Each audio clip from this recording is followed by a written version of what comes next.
Hello mga kakusina! Ako po ulit si Ate Angel ng Kusina ni Angel, and for today's video, tuturuan ko po ulit kayo ng another dessert recipe na baka hindi mo pa natatry sa iyong kusina, kaya panoorin mo na ang buong video dahil madali lang po ito. So dahil papalapit na ang Burr-Months, diba, kalahati na agad ng taong 2024, so tuturuan ko kayo ng dessert recipe. So una dito, nag-drain lang po tayo ng 830 grams ng fruit cocktail.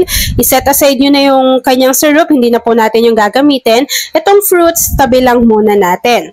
So dito, sa isang saucepan, naglagay lang tayo dyan ng 2 cups of water. Bago, sinundan lang po natin ito ng Menu Magic Green Jelly Powder na merong 24 grams.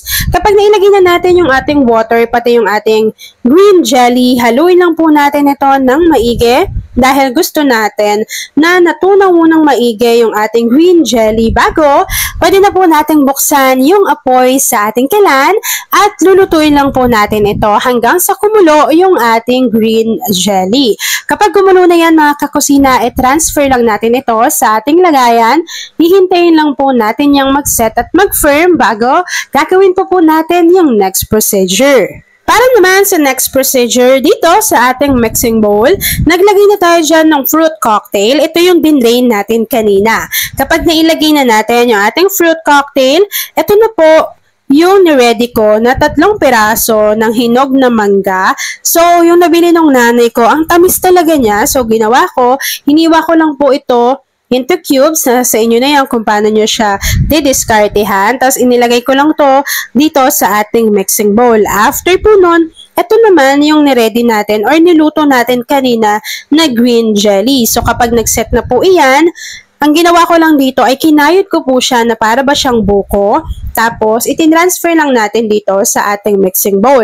Yung pinaka natitira niya na nakadikit dito sa ating lagayan na green jelly, hiniwa ko lang yan ng maliliit para hindi naman siya sayang. Tapos, isinalin ko rin siya dito sa ating mixing bowl. After po nun, naglagay na tayo dito ng 1 can or 390 grams ng condensed milk. Sinundan ko lang din ito ng isang lata o 370 ml ng all-purpose cream at isang lata na rin po o 370 ml ng evaporated milk. Kapag napagsama-sama na po nating lahat ng ating ingredients dito sa ating mixing bowl, hahaluin lang po natin ito ng dahan-dahan.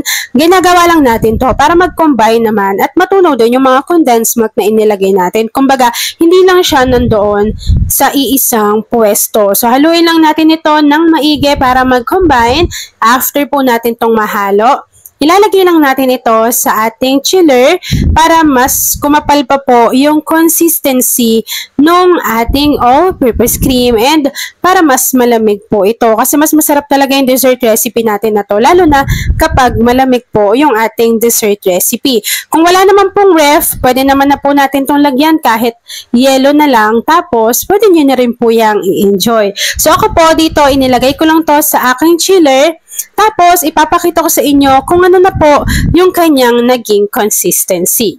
At ayun na nga mga kakusina, so after ko po siyang ilagay sa aking chiller, ay nasaktuhan naman po ako na nag-brown out dito sa aming lugar. Kaya naman, sorry kung ganito, medyo malabo na yung ating video. Pero, ang sarap naman ng kinalabasan ng ating dessert recipe. So, perfect combination din pala na maglagay ka ng mangga sa ganitong klaseng dessert. Kayo rin po ba, na-try nyo nang maglagay ng hinog na mangga sa ganitong klase ng dessert? Kung hindi pa, pwede nyo po yung itry, lalo na marami namang mangga dito sa Philippines. Yan. So, yun lang mga kakusina. Kapag lumamig na po yan, pwede na natin tong i-enjoy. At ayan na mga kakusina, tapos naman po ang ating mango fruit salad. Kung nagustuhan mo yung ating video, please like and share this video. At kung hindi ka pa nakakapag-subscribe sa aking YouTube channel na Kusina ni Angel, please click subscribe button. Click mo na yung notification bell. Click all para lagi kang updated sa bawat ina-upload kong mga videos. At mag-comment ka na rin sa ating comment box section kung kung taga saan ka nanonood para alam naman ni ate nyo Angel kung hanggang saan naabot yung video natin, and mag-comment ka na rin ng hello kakusina kung isa ka din sa dessert lover. Yan lang mga kakusina. Thanks for watching and enjoy this video.